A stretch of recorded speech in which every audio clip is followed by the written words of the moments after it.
1,000 pesos. Salamat ha. Ang salamat ha. Eh, utang yan, no? Collateral yan. Dahil kung hindi ka nakabayad, akin ang para lang ito. Bakit? May naisip ka na bang ibang pangalan ng paralan? According sa consultant ko, AB Normal College ang magandang pangalan dito. AB Normal College?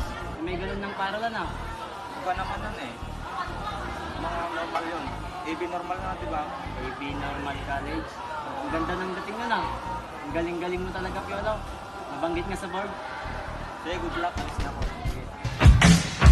Here we go! Everybody say A! B! A! B!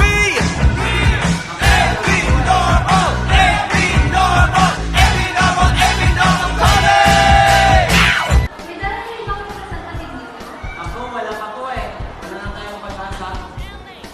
Ay sir, nalulog kayo kapag wala pa kayo ng gender breakup.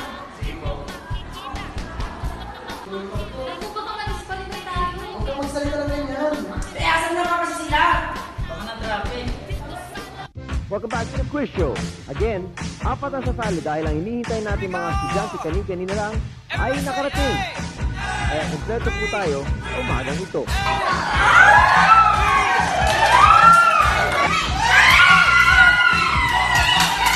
Congratulations, Cayetano Corimao College. Kahit na sobrang late kanina, and FCU College for moving to the next round. See you next week. Welcome to the final round of the quiz show. We have the Cayetano Corimao College and the FCU University.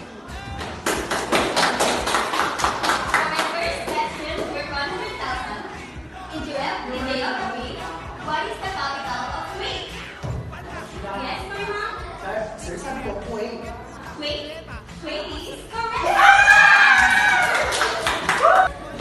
In question number 2, read history. Sino nagsabi, the end justifies the means? Yes, everything. Niccolo Machiavelli. Niccolo Machiavelli is correct. Question number 3. Who invented the double-acting rotating steam engine? Yes, LBCU. Roman Hutton. That is not correct. Sorry. You have the opportunity to speak now. Yes. Sir, what? I think I can consider that good. Teka, sandali lang. What na yung question eh? At what na ang sagot? You won 400,000 pesos! We are down to our last question. Sa microbiology, anong tawag sa fungus na nagiging sanhi ng mga sakit pero may positibong gamit dahil napapaos sa pinaka? Alam ko yan, para tayo ako eh. Yes? Yes, for now? Yes! Sigurado ka na ba sa sagot mo? Oo,